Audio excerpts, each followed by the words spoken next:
हाँ, तो अब आगे के हम लखनवी अंदाज के क्वेश्चन आंसर देखेंगे। कुछ क्वेश्चंस हैं यहाँ पे, उनको हम सॉल्व करेंगे।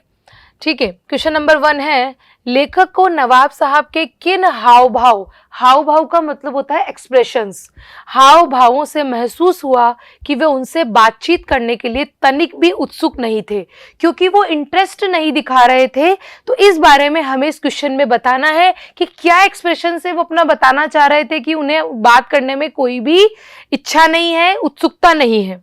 तो भीड़ से बचकर यात्रा करने के उद्देश्य से जब वो सेकंड क्लास के डिब्बे में बैठे तो नवाब साहब ने सोचा था, नवाब साहब उसमें पहले से बैठे थे, तो लेखक को देखकर उन्होंने कोई एक्सप्रेशंस नहीं दिखाए। तो उन्होंने क्या देखा कि नवाब साहब के चिंतन में व्यवधान पड़ा और उनके चेहरे पर अलग सा एक व्यवधान उभार आया।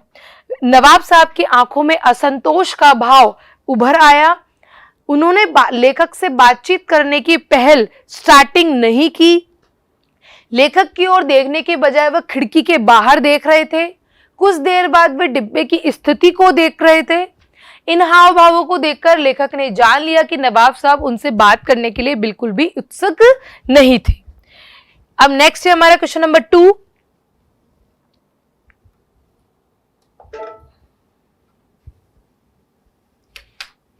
क्वेश्चन नंबर 2 है, नवाब साहब ने बहुत ही यत्न से, कोशिश से खीरा काटा, नमक बुरका, उसको सूंघ कर खिड़की से बाहर फेंक दिया। उन्होंने ऐसा क्यों किया होगा? उनका ऐसा करना उनके कैसे स्वभाव को इंगित करता है? तो नवाब साहब है तो नवाबगिरी और ठाट बाट दिखाना, शो ऑफ करना उनके उसमें था, स्वभाव में था। उन्होंने ऐसा ही किया कि सूंघ कर खिड़की से बाहर फेंक दिया। उनका ऐसा करना उनके ठाट भाव, नवाबी ठाट बाट को बताता है। वे लोगों के कार्य व्यवधान से हटकर अलग कार्य करने की उत्सुकता रखते हैं और नवाबीपन दिखाने की कोशिश करते हैं। उनका ऐसा करना उनसे अमीरी स्वभाव और नवाबीपन दिखाने की कोशिश थी। तो बिल्कुल ये स्वभाव उनको इंगित करता है, बताता है। नेक्स्ट है, बिना विचार, घटना और पात्रों के क्या कहानी लिखी जा सकती है? यशपाल के इस विचार से आप कहां तक सीमित है? यशपाल जो लेखक है वो बताना चाह रहे हैं कि वो बिना पात्र, घटना और पात्रों के कहानी लिखी जा सकती है, अर्थात इनके बिना कहानी का एक स्वभाव भी है या नहीं है। तो मैं लेखक के इन विचारों से पूर्णतः सहमत हूं। वास्तव में कहानी किसी घटना विशेष का वर्णन होता है, ठीक है, किसी टॉपिक पे होता है, कारण क्या था, कब घटना घटी, क्यों घटी, परिणाम क्या रहा, इस घटना से कौन प्रभावित हुए, आदि इसका वर्णन होता है उसमें। यदि किसी कहानी के लिए विचार, घटना, पात्र का होना आवश्यक है, इस बात से हम सहमत हैं।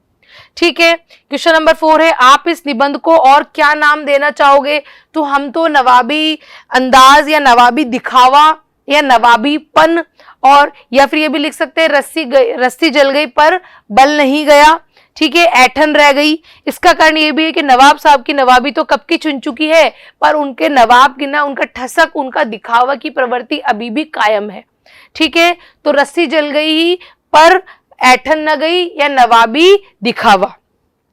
क्वेश्चन नंबर 5 है, नवाब साहब द्वारा खीरा खाने की तैयारी करने का एक चित्र प्रस्तुत कीजिए। इस पूरी प्रक्रिया को अपने शब्दों में। तो उन्होंने क्या क्या किया? सबसे पहले सेकंड क्लास डिब्बे में वो बैठे, उन्होंने अपने सामने एक तौलिया, साफ तौलिया रखा, उस पे 2 चिकने खीरे काटे। नवाब साहब ने सीट के नीचे से लोटा निकाला और खिड़की से बाहर खीरों को धोया, खीरे के सिरे काटे और गोद कर उनका झाग निकाला और खीरे छीलकर फांके बनाई और उन पर नमक छिड़का। और जब फांके पनियाने लगी, यानी उनमें से उनको देख करके पानी आने लगा मुंह में, तो एक फांक उठाई और मुंह के पास लगाई, सूंघा और खिड़की से बाहर फेंक दिया। ऐसा करते हुए उन्होंने सभी फांके फेंक दी और लास्ट में डकार ली। तो ये उनका नवाबीपन यहाँ दिखाया गया। और चाहे कितना भी अब नवाबीपन खत्म हो गया है, लेकिन अभी भी उनके अंदर एक ऐठ बाकी है और इस चीज को शो ऑफ करने के लिए उन्होंने इस तरह का काम किया। तो यह लेसन में यही बताया गया है किस तरह से नवाबपन उन्होंने दिखाया और सामने वाले ने उनका क्या वर्णन किया। ठीक है, तो आशा करती हूँ आपको ये क्वेश्चन समझ में आए होंगे और ये लेसन समझ में आया होगा। Thank you so much.